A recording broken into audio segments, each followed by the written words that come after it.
Olá pessoal, quero neste momento trazer ao entendimento de todos casos concretos. O direito, além de ter o seu aspecto técnico-jurídico, tem também o seu aspecto de cunho social. E muitos magistrados no presente mundo jurídico odierno não estão sabendo como analisar com acuidade o fenômeno social para saber como aplicar a dosimetria da pena. E muitas penas, elas encontram-se desconexas pelo fato de uma grande dúvida na questão de verificar e outra de observar. Bem, eu quero neste momento dirimir pontos atinentes a muitas pessoas que questionam sentenças suicidas que muitas vezes são reformadas nos egrégios tribunais. Primeiro ponto, quero analisar que quando o crime é verificado, geralmente a polícia tem o dever de fazer a preservação do crime, que se chama a cadeia de custódia. E um fio de cabelo pode chegar ao autor do crime. E um caso parelho, muito noticiado em todos os países na questão jurídica, é de O.J. Simpson, jogador do futebol americano, em que o local foi mexido, a polícia ela fez um trabalho totalmente contrário ao que deve ser feito, e o advogado, com visão muito aguda, atento à inconstitucionalidade por ter a cena do crime sido mexida, então conseguiu a absolvição de O.J. Simpson. Então, a partir do momento em que há o crime, qual o dever do advogado? Chegar lá no local do crime, atento a toda a preservação do crime, ao acompanhamento, ao crivo do contraditório, da ampla defesa. Uma questão que eu gostaria de deixar esclarecida é com relação ao depoimento do acusado na delegacia, com a presença do advogado. Muitas pessoas não quer falar aqui, fala em juízo. Não, ele tem que dizer: eu tenho advogado e só vou depor na presença do meu advogado. Se o meu advogado não puder vir, eu quero falar, mas eu quero ter a prerrogativa de falar aqui na fase inquisitiva. Por quê? Porque o promotor de justiça, ele pode muito bem fazer com que os senhores jurados, já à frente, no plenário, possa acatar o silêncio como algo que possa fazer com que haja convencimento em cada jurado. Então o advogado, ele tem primeiro que ter um adestrado tirocínio em como fazer uma prova processual. Então, desde o momento em que houve o crime, ele vai até o local do crime, ele procura falar com os policiais, ele procura falar com as pessoas que estão por perto para saber se está havendo o quê? O direito à presunção de inocência do acusado, aos princípios constitucionais da ampla defesa, da igualdade, do devido processo legal, da legalidade, para que essa questão do vício que começa mesmo no local do crime não continue a perpetuar. E se o advogado ele não tem o conhecimento pericial para saber que quando uma perícia vai ser realizada, ele pode questionar e peticionar o juízo para que o juízo possa permitir que ele acompanhe a perícia com aquiescência também no Ministério Público, para que haja o contraditório, para que haja a defesa. A defesa é muito ampla. Então, isso é uma prerrogativa de quê? É uma prerrogativa que o advogado tem para defender o seu constituinte. Após toda a coleta dos depoimentos, tanto da defesa como da acusação na fase inquisitiva, então o resultado das perícias, então aí sim, o advogado ele vai questionar se o promotor oferece ou não a denúncia. Se oferecer a denúncia, então o advogado vai ver a forma em que foi realizado pelo promotor de justiça o cálculo estrutural da engenharia jurídica. Porque o direito como fenômeno social, nós podemos trazer da galeria dos notáveis todos os baluartes, tanto na literatura, como na física, como na química, como no cálculo, como na biologia, como nas literaturas romancistas, principalmente a russa com Tolstói e Dostoiévski, entre outras apoteoses também do mundo da cultura universal. Então, se o advogado ele tem um maior acervo de conhecimento, então ele pode realmente ter o controle remoto e saber ditar o ritmo.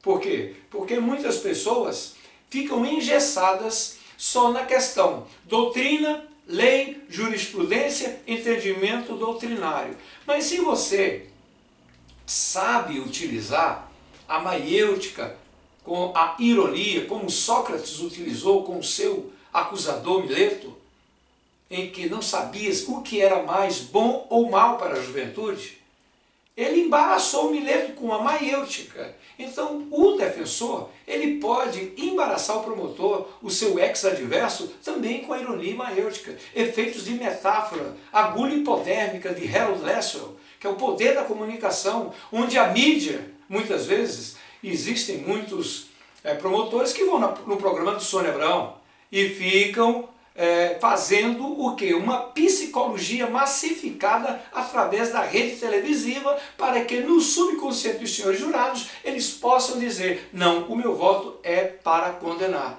E nisso o advogado ele pode questionar. Ele pode questionar também, pedir direito para falar na mídia. E se houver cerceamento por parte de algum dos programadores, então ele pode preliminarmente arguir e peticionar pelo impedimento para que o júri não seja realizado, porque senão o seu cliente vai ficar completamente em desvantagem na sessão plenária. A partir do momento em que o advogado ele utiliza a dialética erística, que são saltos de uma falsa lógica, onde se altera a parte frontal do córtex cerebral, então ele destronca a cabeça dos senhores jurados. Por quê? Na leitura da expressão facial, você sabe qual jurado está acatando a sua tese e qual jurado está automaticamente contrário à sua tese.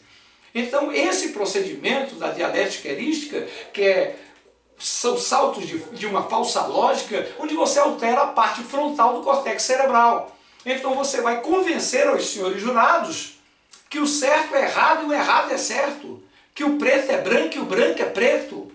Por quê? Porque você automaticamente muda o promotor. Se ele não tem esse acervo, esse tecnicismo de saber como utilizar os 39 estratagemas da dialética erística, ele sai em desvantagem. Porque se ele tem o conhecimento do processo, você também tem o conhecimento do processo. E, além do mais, você tem o conhecimento da retórica, da heurística, que é a tese em que você constrói a retórica e aplica na oratória. E a loquacidade no manuseio de palavras vai fazer com que você dite o ritmo. Então você aluga o plenário. Então o promotor de justiça vai ficar com pouco espaço para duelar com você. E já vai sair na condição de uma pessoa que não tem a mesma vivacidade para saber guerrear e saber como deitar aquela carta coringa que muitos não têm, porque falta justamente esse conhecimento pleno que abarca a universalidade de todos os objetos culturais. Então é nisso. E casos parelhos, casos assim concretos, que deram grande repercussão na imprensa falada, escrita e televisada da máfia chinesa, que tive o prazer de fazer o júri com um dos maiores juristas que já tive o prazer de trabalhar, que foi o Eugênio Malavasi. Brilhante jurista, brilhante colega, ético, com uma cultura invejável, e eu me senti privilegiado em poder trabalhar ao lado deste magnífico advogado. E no final ganhamos o júri por 5-2. E me lembro que o promotor de justiça, ele ficou destemperado quando eu comecei a utilizar frases de efeito e essas estratégias que muitas pessoas não se preocupam em saber como pensar rápido, com logicidade, e o promotor de justiça, quando ele vai pensar, você já pensou pelo promotor de justiça. Quando ele vai tentar ganhar, você já ganhou o júri, ele já se sentiu perdido e não quis voltar mais para a réplica. Então o placar foi 5-2.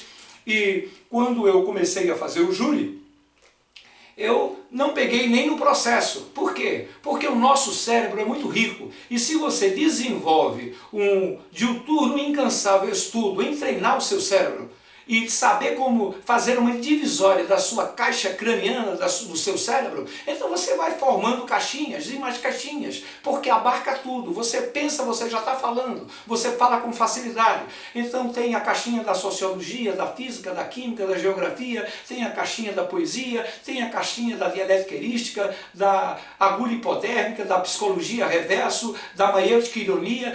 Todas as caixinhas, então você está com uma enciclopédia dentro de você. Então você dita o ritmo. Então quando a pessoa quer falar, você fala pela pessoa. Quando a pessoa quer atrapalhar, você na mais plácida calma utiliza a elegância com a devida vênia. Então deixa a pessoa falar, porque você sabe quem você é, você sabe onde você está e você sabe onde você pode chegar. Então, esta questão da pessoa estudar a instituição do júri, a parte técnica, todo o rito, é importantíssimo, mas muito mais importante é você obter o acervo de conhecimento universal em que você pode muito bem, na condição de um jurista com uma visão meteórica, ir na frente e saber como, com o controle remoto em sua mão, você não vai dar o controle remoto nem para promotor nem para advogado, porque você sabe quem você é, onde você está e onde você pode chegar. Então você sabe quando fazer um júri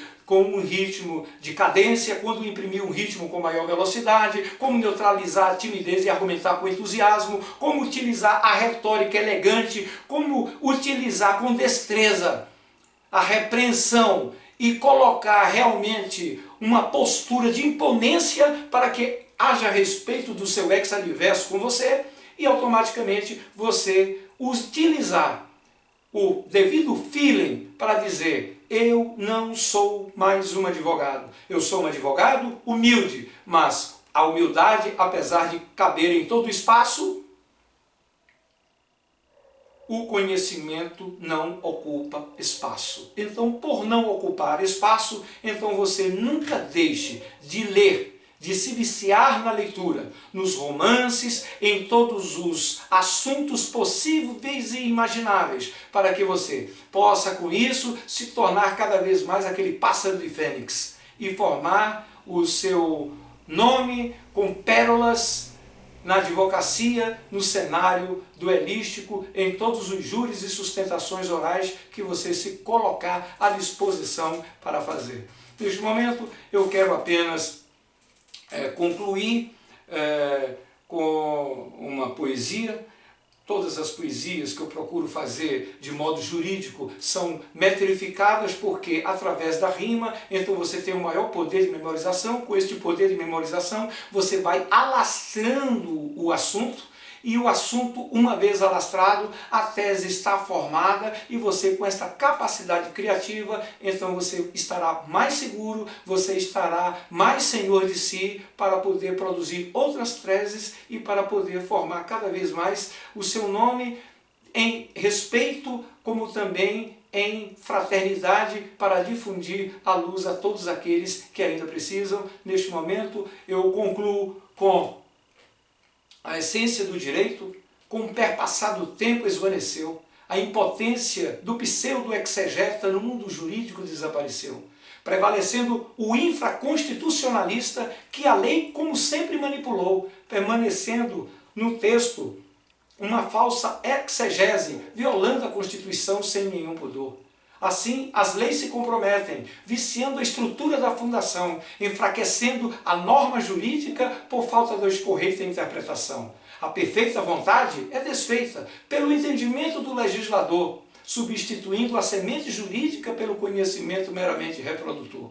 Para concluir, quero apenas dizer as decisões do Supremo Tribunal Federal, que elas estão sendo parciais, em que pese o meu elevado respeito ao Supremo, mas eu posso, na condição de crítico, dizer que a verdadeira exegese é quando há imparcialidade e quando há a preservação dos princípios constitucionais ao instituto da ampla defesa, do devido processo legal, da presunção de inocência, do contraditório, da intimidade, da igualdade, para que não possa comprometer a fundação e, com isso, o arcabouço do edifício jurídico desmoronar. Neste momento, eu agradeço e me despeço com saudações à advocacia brasileira.